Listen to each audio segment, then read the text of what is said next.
This week's Time magazine cover story is proof enough that if you want to know the truth about Islam, don't go to Rome. Go to Bethlehem instead. On the screen behind me, you see the cover story, title of the cover story there on Time. The Pope confronts Islam. And unless you slept through the last few days, you surely know that the whole world has watched as the Roman Pontiff this week made his first papal journey to an Islamic nation, as it turns out, the nation of Turkey. A journey even more intensely now, perhaps more critically now scrutinized, given the Pope's carefully crafted, unsubtle public condemnation of Islam as a religion of violence a few weeks ago in that September speech. Time, by the way, notes that those comments, in fact, engendered, let me read this here, the Pope was hailed by cultural conservatives worldwide. Oh boy, about time somebody said that. Quoting Helen Hitchcock, head of the Catholic organization Women for Faith and Family, she said, "He has said what needed to be said. But perhaps more needs to be said than what the Pope has said." Which is why if you're looking for the truth about Islam, don't follow Rome.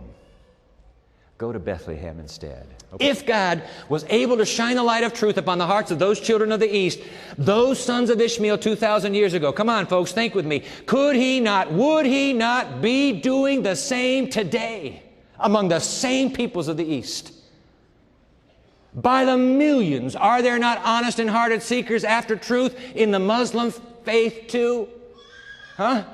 And if the answer is yes, and by the way, I believe the answer is yes, then does it not follow that Bethlehem, not Rome, ought to be our example today?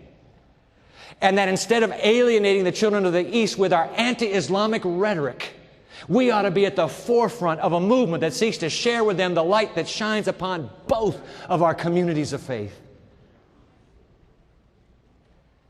I recently listened to a series of CDs, lectures given by the late Dr. Robert Darnell, a member of our community of faith, an expert in Islamic studies, an anthropologist, in which he carefully chronicled how, in fact, the Koran teaches the seeds of every divine truth that you and I embrace.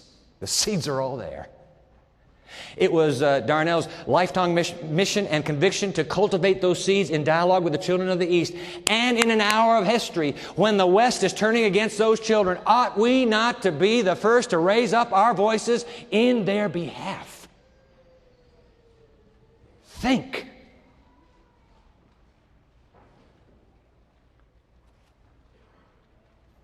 Why shouldn't we?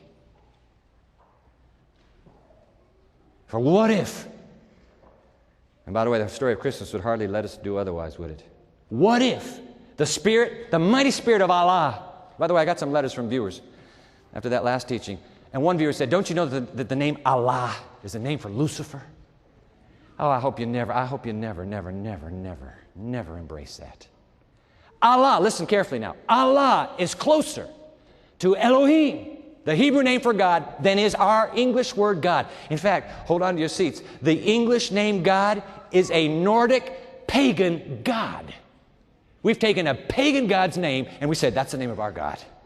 And we all call him God. That's a pagan. It's a Nordic pagan myth. So don't you ever get pushed into the corner where you're saying, Allah is a demonic name. Allah is the name of the living God. Allah is the creator of the universe. Allah is the God of Abraham, Isaac, Jacob, Ishmael, Jethro, Job, and even Balaam.